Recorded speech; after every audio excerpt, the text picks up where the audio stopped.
Hey guys, welcome to the July update for Night Digital Games. I want to go over some of the stuff I've been working on and some of the stuff I haven't been working on and where things are and where I'm hoping to be for the month of August. First off, Dungeon Fodder. I have not worked on it at all this month, but I'm starting to dive back into that. I was a little burned out on it and I've been working on some other side stuff in the meantime. But I've gotten a lot more inspiration to finish that game, and I kind of feel like I'm at a point where I can actually merge what I did in the prototype and what I've done with the rework from ground up to get everything together and actually start making forward progress on that game again. So I'm looking forward to that.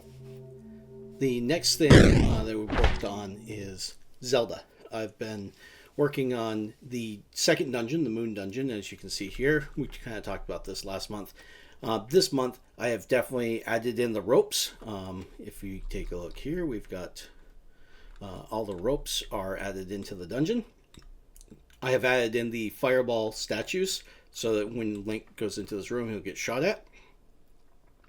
I've added in the mold worms, however you want to say that, where they move around and as you hit, it takes off the last segments of their body. I fixed quite a few different bugs with the enemies where like the Graias, when you kill them, their boomerangs would still exist and come back and hit Link. Now they disappear when the Graias are killed. The big thing I still have to do with this is I have to get, I don't know how you say it, Durango, whatever, the Triceratops dinosaur that likes to eat bombs. I've got to add him into this. Right now I just have a mold worm in the boss room. But once I have him in, this dungeon will be done. I've already got the map and everything all planned out. It's already rigged up. I have to do a little bit more of the UI.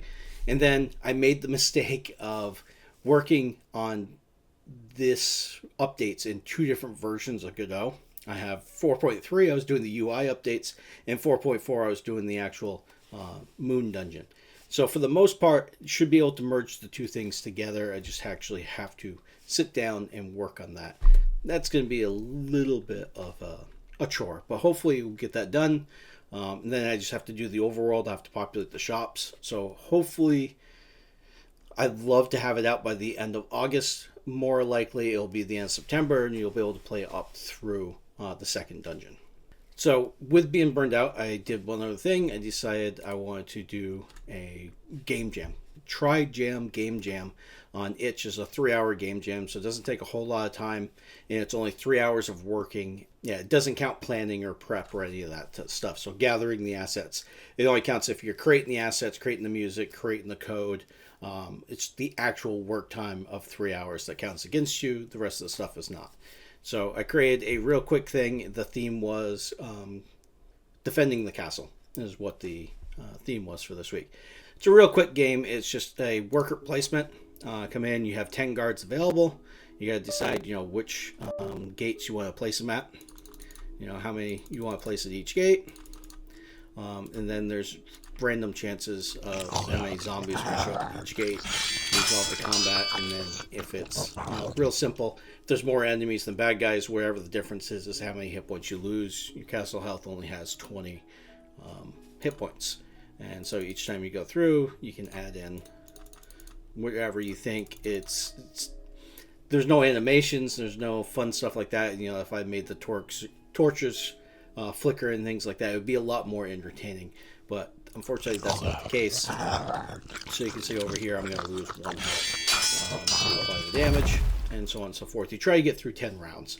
And each time you get 2 extra guards, the zombies add, I think it's 2 more zombies each time. It's really easy to go downhill fast if you make a couple of really bad guesses, and it's all random based. It was a fun little experience. It did not rank very well, so I just want to show you this. It ended up getting 19th out of 29.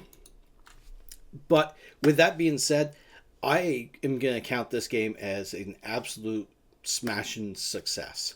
And why I'm going to say that is I planned a 3-hour game, exactly what I could design and do in 3 hours. And then I always have like a little, if there's time, extra bonus column. And this game, I hit everything that I wanted to do in 3 hours. I had about 10 minutes left over, and I was able to get a couple of the little extra things in there.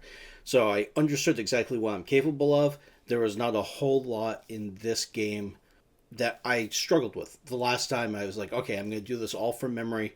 I'm going to just create the game. It was supposed to be done in 3 hours. It took me 6 hours, so I wasn't eligible. I still got 10th overall last time, but this time it was I understood exactly what I could do, how much time it would take, and I hit it spot on. I delivered something that was a lot of fun.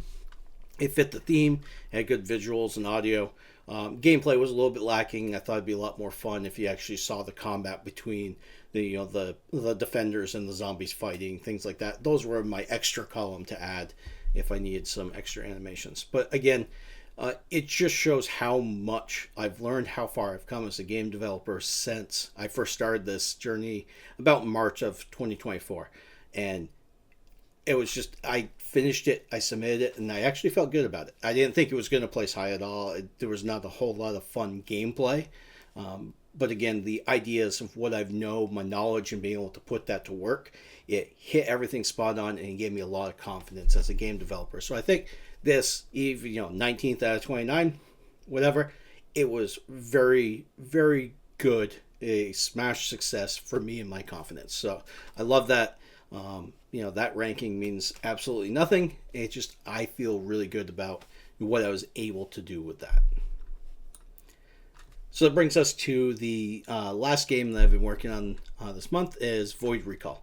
And this is the one you've seen me talk about before with the Assassin. I did a major pivot in this when I jumped back in and started developing it. Originally, the idea was I wanted the game to be random stages, and each room was just randomly picked from a pool. We throw it in, and that's, you go through until you've gone through X number of rooms, and then you fight a boss. It was an idea for someone like me who has no design experience. I've never made stages before. I don't understand how they actually worked.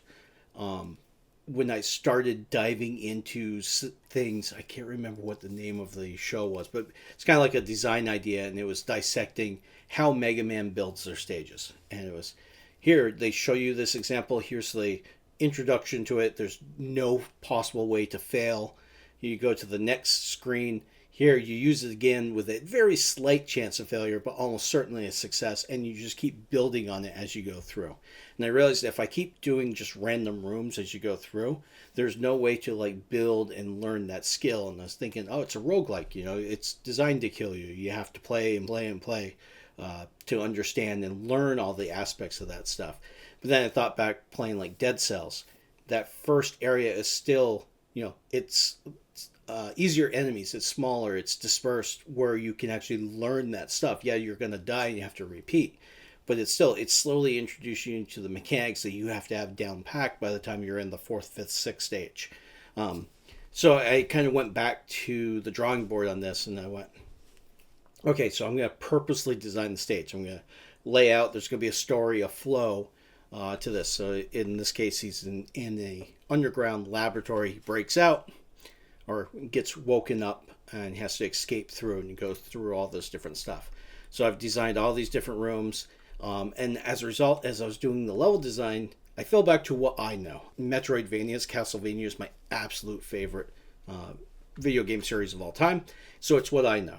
And I end up making the layout of all these different rooms in Metroidvania styles. So then I could just move things around, place stuff as it goes through. We can progress through all the different levels. If I need to move something around, I can come over here to say like room 12. Right now I just call these blocking rooms because they're just blank blocks. But I can just move things around, and I can rearrange rooms as need be. So if I need to, decide, like for example, right now, something I need to do is I put the boss room right here. I don't want the boss room like halfway through the stage. I'm going to probably end up swapping this boss room and the recovery room with this large room right here, and then I can just kind of come in here and go room 20. We're going to pull out room 20, and then we've got room 1, boss room 1, and room 18. So we just grab these two. Then I can just kind of drag and drop, and I can reorder my levels as need be. And come back down here to room 20. My snap is not lined up quite as I wanted it. There we go. So we've kind of done that style thing to make this a little bit easier to work with. Right here, we've got these terminals, and you kind of recognize the icon. I'm probably going to replace that icon before I go, but it's using Michael's dialogue system. And in this, when you interact here, you can choose to save. You can get the background, like the data files of things that happen to kind of advance the story, what's going on with Void as you go through.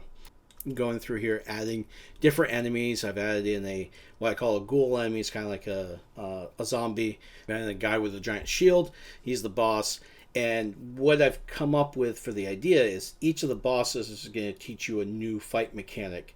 So then when you fight the overall boss of everything, he has all these different mechanics that you've learned from the previous boss fights, so you know how to fight with him when you get to him. So it's that progression stage of teaching and then having the player actually act on that stuff. Let's see. I've added in some bomb droids and some wheelbots. They are like these wheelbots. They awaken and they have guns. Right now they're very aggressive and they will almost certainly kill you at first glance because there's no delay between them waking up and shooting their guns at you. So I have to go back through and have to tweak them, but I've got the basics of them down. But one thing that I've done is I've created this thing, and it's a combat room for testing. So I just want to show you this. It's a very useful thing, and we can go into a combat test, and we can spawn in all these different bad guys. So like here, if I want to spawn in the ghoul, I can just spawn them in, come in, we can destroy them. I can pull in one of these wheelbots, and like I said, they're very aggressive. And I've got a couple bugs that you can see here that I need to sort out and do. But this is a very useful thing, especially like here, this guy's a boss guy. So being able to come through here and check out his mechanics and being able to test with him beforehand is very useful. So this is the type of thing that I find very useful for troubleshooting as I'm building enemies without having to go through and change where my player's spawning in the stage and see how they work in there. I can actually just test the fight mechanics that way. It's very useful. So, and the last thing I want to cover is what I've been doing this month is I've been helping out the community a lot more lately. I've been using my evenings and weekends to try to help the community. One of the examples I just did was I just helped a guy with trying to make a Slay the Spire type game. And I'll just go ahead and run this here for you. So he had this map, followed a YouTube tutorial, and it'd be able to build this map. Mine's a little bit different. I have different icons set. But the big thing was wanted to go into these rooms and come back to the map and be able to advance on the map. The way that the game was designed in the YouTube series is it's all built with the tree that has a game, and then there's a map that's a sub thing. So the map never gets unloaded from the tree. That works great if you're designing it that way from the start. The thing I wanted to do was I wanted to create just the tracking of the map into a singleton. And so that only the key information, the map itself, what rooms have been unlocked, stuff like that gets tracked. And then all the drawing of the map just gets called when it needs. So it's not sitting in the background taking up resources. It's just when you go back to the map, we draw the map each time. So that was a lot of fun. It was about 3-4 evenings it took me to actually get through and try to make all that stuff work. But we have a great product, I think, in the end, stuff like this. And it brought up a lot of new ideas for me to go, hey, maybe I want to make a card game with the Slay the Spire type stuff. Just because it's another genre I haven't made a game in yet. It's something I kind of wanted to try. So that's pretty much what I've been up to. I've had a lot of other ideas come up, and it almost feels like ADH squirrel. It's trying to stay focused and build some stuff while you keep getting new ideas. It's like, I need to build this out. I want to build this out. Very hard to stay focused, but I need to get some more stuff together. I want to get some more stuff up on itch.io. Right now, my focus is going to be Void Recall. I want to try to get that completed. Hopefully, I'll have some extra additional help I'm going to be getting. I've been providing help to other people, so being able to get help myself with some of my stuff is going to be a very welcome change to what I've been doing so far. So that's what I've been up to for the month of July. It's been a rough month. It's been a lot of family visiting and stuff like that. A lot of stuff going on. Kids' summer camp. Time is very short. And so being able still to accomplish as much as it did, kind of proud of that. And I'm hoping to look forward in August to finishing out and getting something playable for where I feel I'm ready to have you guys take a look at Void Recall, give it a test run, let me know what you think, give me some feedback. I've already got the ideas for the second and third stage, at least the general concept of the layout and how things are going to go. But I want to get hopefully stage one totally refined, put up on itch, let you guys play it and give me some type of feedback, and so I can make some changes. So far, the only game I have of everything I've done that I'm kind of hoping to put up for sale on Steam is going to be Dungeon Fodder.